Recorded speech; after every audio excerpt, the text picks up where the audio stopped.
우리가 세상을 살아도 보면 여러 가지 고난과 그 어려움의 상황들을 겪어내야 할 때가 있지요. 그런데 성경은 그것들이 다 뭐라고 말씀해요? 하나님의 훈련이라고 말씀하지요. 하나님은 이 목적이 있는 사람들을 아무렇게나 그 목적하신 자리에 세우시지 않고 반드시 먼저 훈련하셔서 이 하나님께서 원하시는 그 분량까지 성장시키시고 성숙시키신 후에 그 자리에 세우시는데, 요셉이 겪어야 했던 그 억울한 종살이와 옥살이가 다 바로 그런 의미의 일들이었다고 지난주에 말씀을 드렸습니다. 그런데 그런 자질과 인격과 소양이 충분히 갖추어지지 않은 채 그 자리에 세워지면 어떻게 되겠습니까? 준비되지 않은 지도자들이 어떤 문제를 일으키는지 우리가 충분히 경험하고 있잖아요. 바로 그런 이유였던 거예요. 그 정도의 위치에 세워질 사람이 아니라면 그런 정도의 훈련까지 받을 필요가 없습니다. 그런데 요셉은 아니었단 말이에요. 그에 대한 하나님의 계획은 통치자였고, 그것도 가나안의 한 지역을 다스리는 통치자가 아니라 대제국 애굽의 통치자였습니다. 그러니까 그 위치에 걸맞는 훈련을 받아야 했던 것이고, 그래서 그 훈련이 그만큼 가혹했던 것이지요. 재미있는 사실은 지난주에 함께 살펴보았지만 그 훈련의 상황에 있는, 우리는 그것을 해석해서 훈련이라고 말하지만 실제 그의 상황은 뭐였어요? 종살이고 옥살이였지요. 요셉은 애굽의 종으로 팔려가 노예살이, 옥살이를 하고 있었습니다. 그런데 성경이 그 상황 가운데 있는 요셉에 대해 사용한 표현은 한결같이 형통이라는 표현이었던 것입니다. 뭘 알 수 있어요? 우리가 자신의 인생을 보는 관점과 하나님께서 우리의 인생을 보시는 관점이 그만큼 다를 수 있다는 것입니다.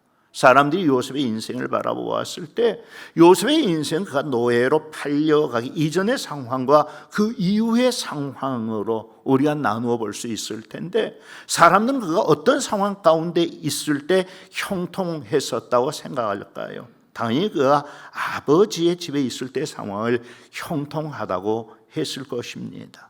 아버지의 집에 있을 때 그는 정말 평안하고 아무 문제 없는 삶을 살아오고 있었습니다. 일반인들은 거의 입지 않는 채색 옷을 입고 아버지 주변만 맴도는, 형제들이 죽여 없애자고 결의했을 만큼의 일방적인 아버지의 사랑이 그에게 있었습니다. 그에게는 아무 문제도 없었고 거침도 없었습니다. 말 그대로 형통했었습니다.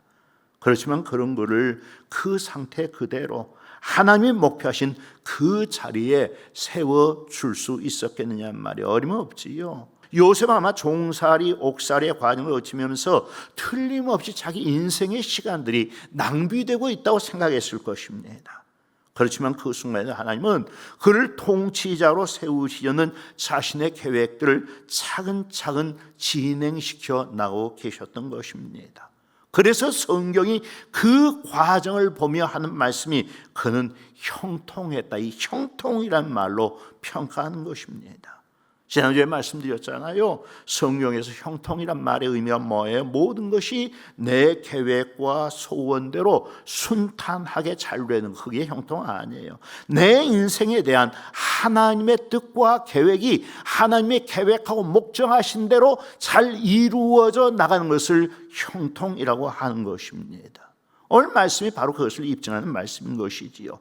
바로 앞진 창세기 40장부터 애굽의 총리가 된 본문의 말씀까지 성경이 왜 요셉의 종살이, 옥살이에 대해 형통이라는 말로 표현했는가에 대한 그 설명이고 입증인 것입니다.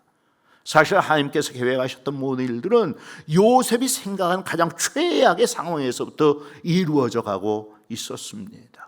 우선 보디발의 집에서의 그의 상황입니다. 사실 출발은 아주 좋았습니다.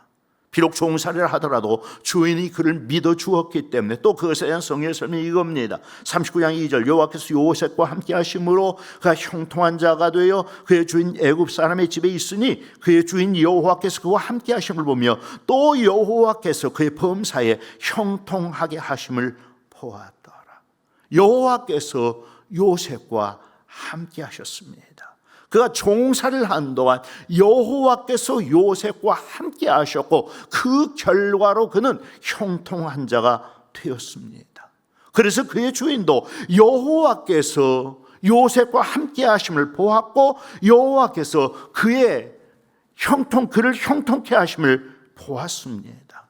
물론 우리는 지난 시간에 좀 다른 관점에서 이 형통의 의미를 살펴보았지만, 그러나 이 문맥 속에서의 형통은 어떤 의미예요? 자꾸 원어를 말씀드려서 죄송합니다만, 원어 성경에서 여기에 쓰인 형통하다의 동사의 형태를 보면 히필형으로 쓰여 있습니다. 이 히필형이라고 하는 사역 능동형이라는 의미거든요. 그러니까 자신의 행위로 다른 사람이 어떻게 되게 만드는, 자신의 행위로 다른 사람이 어떻게 되게 만들고 어떻게 하게 만드는 그 행위를 갖다가 우리가 그 히필형을 써서 사역 능동형으로 표현하게 되는 것입니다. 그러니까 여기에서 요셉이 형통한 자가 되었다라고 하는 말, 이 형통하다라는 말 단어 자체의 의미도 잘 나간다, 발전한다, 성공한다, 성취가 있다, 그런 뜻이거든요. 그러니까 요셉이 종살이를 하고 있는데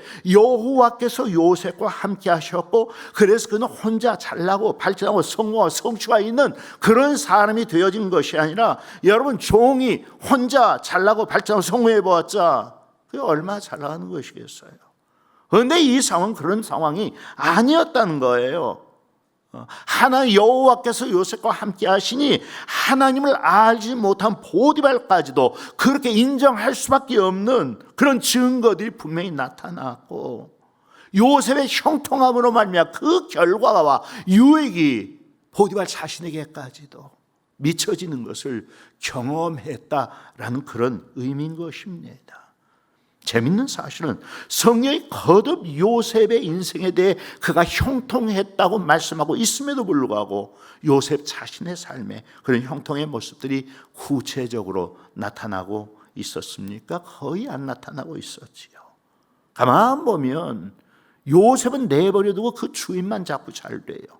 그가 요셉을 가정 총무로 삼고 자기의 소유를 다 그의 손에 위탁하니, 그가 요셉에게 자기의 집과 그의 모든 소유물을 주관하게 한 때부터 여호와께서 요셉을 위하여 그 애굽 사람의 집에 복을 내리심으로 여호와의 복이 그의 집과 밭에 있는 모든 소유에 미친 자, 주인만 잘 됩니다. 물론 요셉도 그 덕을 좀 보긴 보았겠지요. 그 주인이 여호와께서 요셉과 함께 하심을 알았고 하나님께서 요셉을 형통하게 하심을 보았기 때문에 요셉을 함부로 대하지는 않았을 거 아니에요. 그렇지만 그 편한 시간도 그리 길지는 않았습니다. 거기서 또다시 여주인의 모함 때문에 억울한 누명을 쓰고 옥에 갇히게 되는데, 왕의 죄수들을 가두어 놓는 옥이었습니다. 여러분, 그게 형통입니까? 어떻게 억울하게 종살을 하다 또 누명을 쓰고 또 감옥에 갇히게 되고, 그게 어떻게 형통입니까? 그런데도 성경은 고집스럽게 그 상황에 대해서도 형통이라는 단어를 계속 사용하고 있을 뿐만 아니라 그가 형통했던 이유를 여호와께서 그와 함께 하셨기 때문이라고 말씀하고 있는 것입니다. 어쨌거나 그렇게 기록된 40장의 전체 내용, 그 옥에서 생긴 일입니다. 그것은 왕의 죄수들을 가둬 놓는 곳이었기 때문에 왕의 술 맡은 자와 떡 맡은 자가 바로의 범죄에서 그 옥에 갇히게 되었습니다. 그런데 두 사람이 동시에 똑같이 징조가 있는 아주 이상한 꿈을 꾼 거예요. 아침에 요셉이 옥에 들어가 보니까 두 사람의 얼굴에 근심하는 빛이 역력했습니다. 그래서 묻습니다. 왜 당신들의 얼굴에 근심하는 빛이 있습니까? 그것은 우리가 꿈을 꿨는데 해석해줄 사람이 없는 이유 때문이라. 무슨 꿈인데 그렇습니까? 모든 해석 하나님께 있습니다. 그러니까 당신들의 꿈을 내게 말씀해 오십시오. 술을 맡은 관원장이 먼저 말합니다. 꿈에 보니까 포도나무가 서 있는데 3가지가 나 있었고 거기에 싹이 나고 꽃이 피고 잘 익은 열매가 맺혔다네. 그래서 내가 그 즙을 짜 바로의 잔에 담아 그것을 바로에게 올려드렸다네. 그 꿈의 해석은 이러합니다. 포도나무의 3가지는 사흘을 의미하는데 앞으로 사흘 안에 바로께서 당신의 직을 회복시키실 것이고, 그래서 당신은 다시 술 맡은 관원이 되어서 바로의 잔에, 바로의 손에 그 잔을 올려드리는 그 일을 하게 될 것입니다.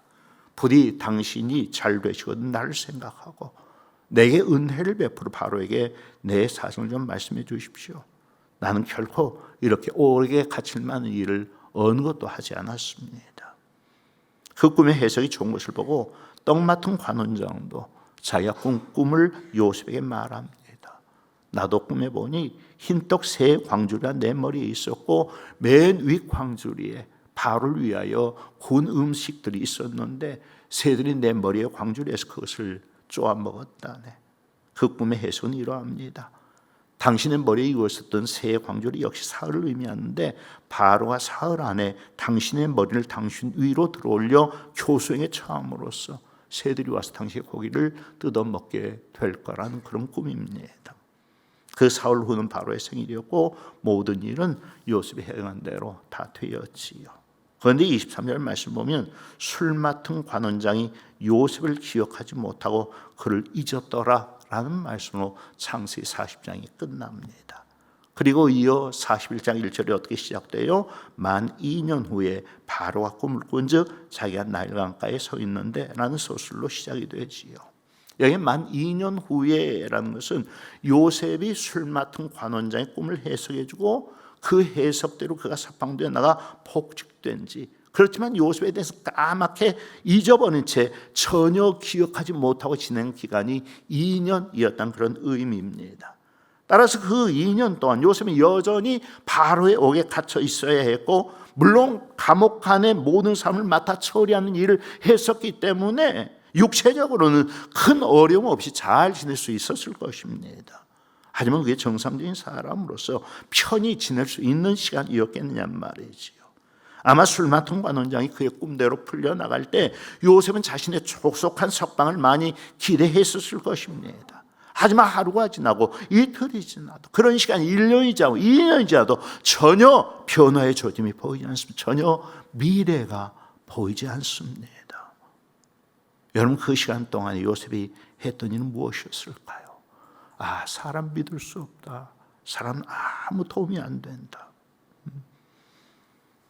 그의 그 상황은 전혀 사람에게 소망을 둘 수 없는 상황이었습니다. 따라서 그는 계속 하나님께 자신의 사정을 아뢰며 기도했을 것이고 오직 하나님께만 소망을 두는 시간들을 보냈을 것입니다. 그런 시간이 2년이 지났습니다. 그런데 그 시점에 이르러 갑자기 바로가 이상한 꿈을 꾼 거예요.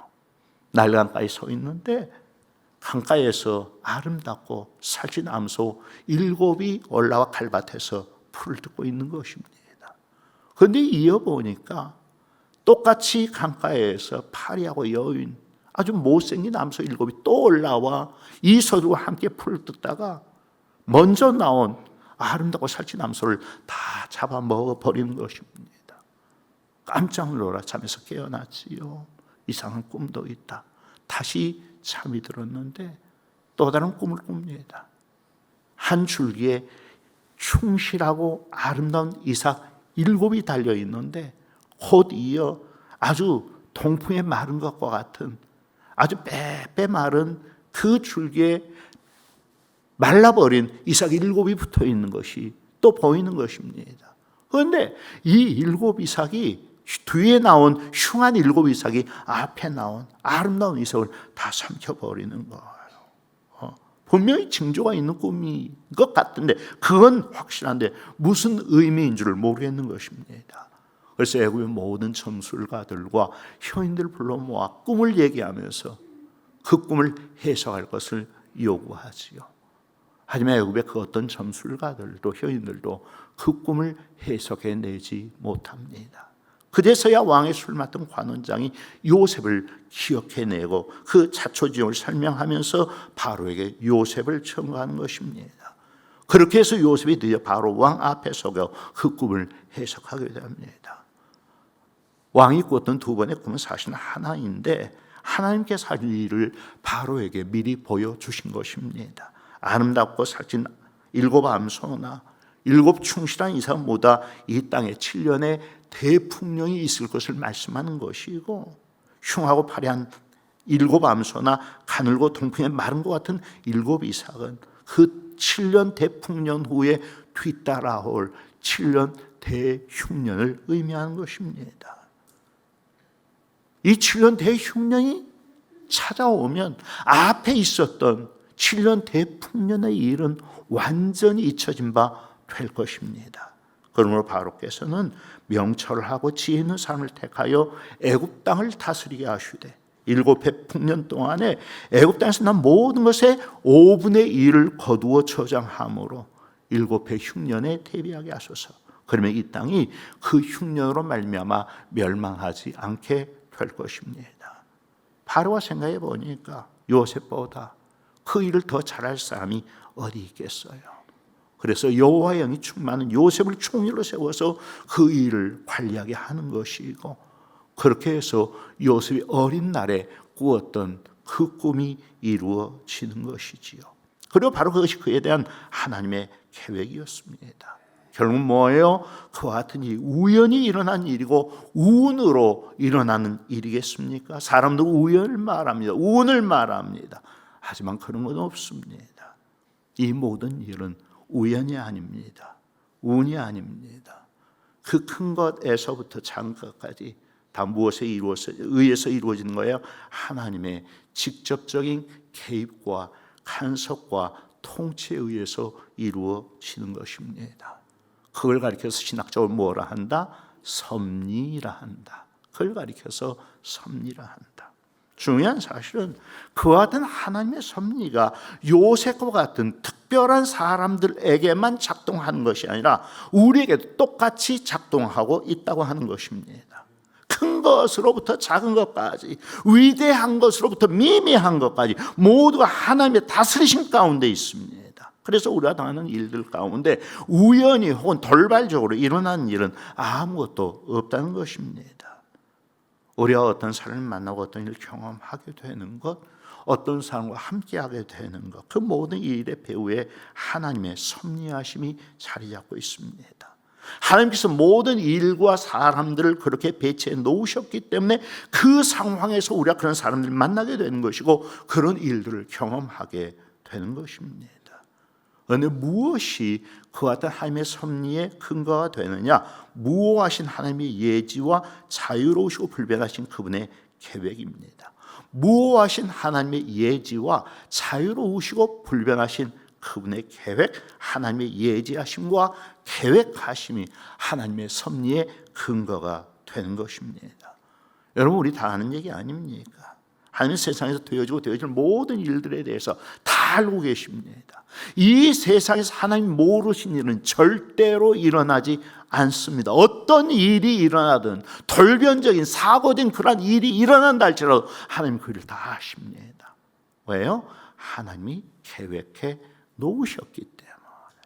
세상에서 하나님이 계획하지 않는 일이 일어나는 법은 없습니다. 뿐만 아니라 하나님이 계획하신 일들이 반드시 그대로 이루어질 것을 다 알고 계십니다. 자신이 그것을 계획하셨을 뿐만 아니라 계획하신 것으로 끝나지 않고 자신의 계획이 그대로 이루어져 가도록 직접 그 모든 일과 상황 가운데 개입하셔서 일하시고 역사하시고 통치하시기 때문입니다. 여러분, 우리 하나님은 전능하신 하나님이시잖아요. 그러니 하나님께서 계획하신 일이 이루어지지 않을 수가 있고 그래도 되지 않을 수가 있겠습니까? 우리는 우리의 인생을 볼 때 하나님이 작업해 나가시는 드러난 표면만 봐서는 안 돼요. 그 뒷면, 하나님께서 진짜 만들어 나가고 계시는 그 작품 전체를 볼 수 있어야 하거든요.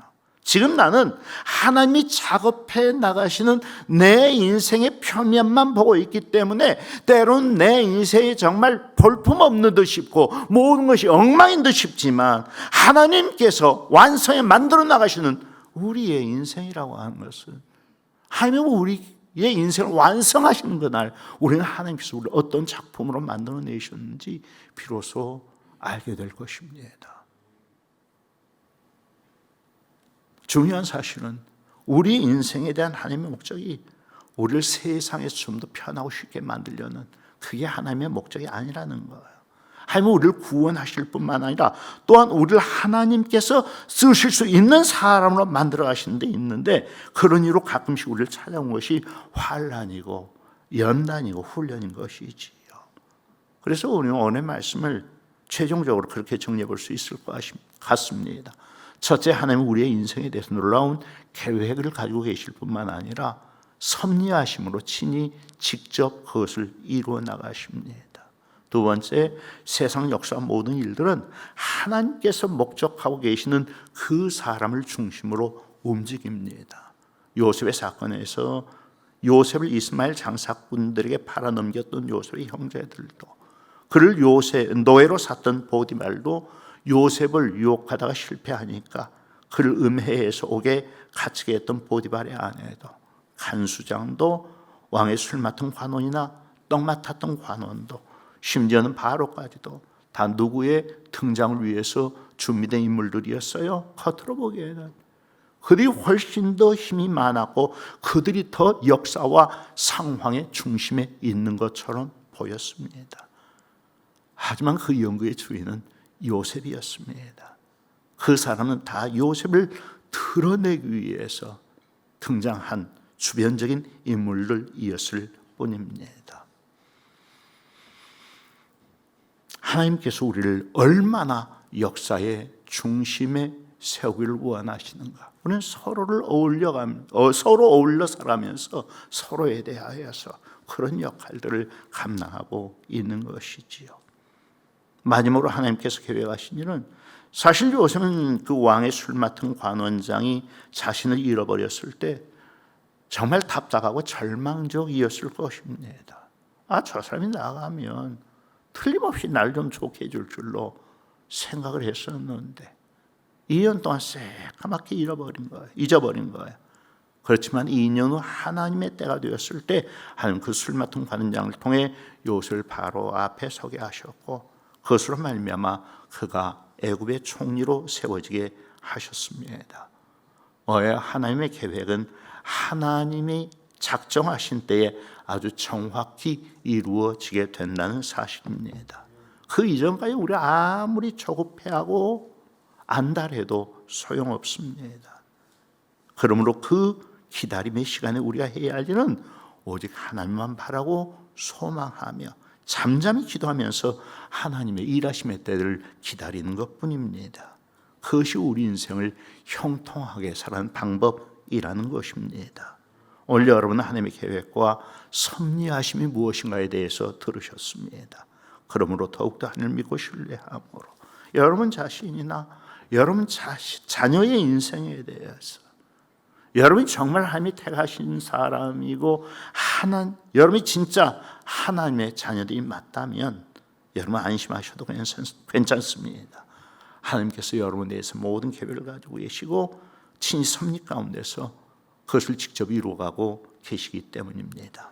그 하나님을 믿고 항상 기쁨과 기대와 감사의 삶을 살아나가는 우리 모두가 될 수 있기를 주의 이름으로 축복합니다.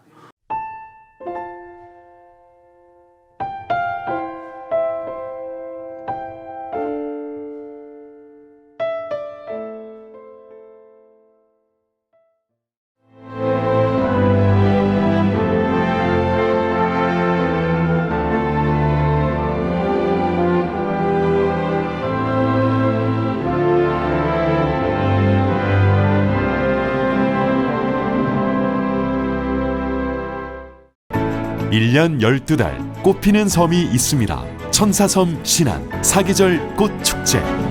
봄을 여는 수선화부터 섬길을 걸으면 걸을수록 놀라운 즐거움을 선사하는 겨울꽃 애기동백까지, 이제 대한민국 섬여행은 사계절 꽃축제와 함께 천사섬 신안.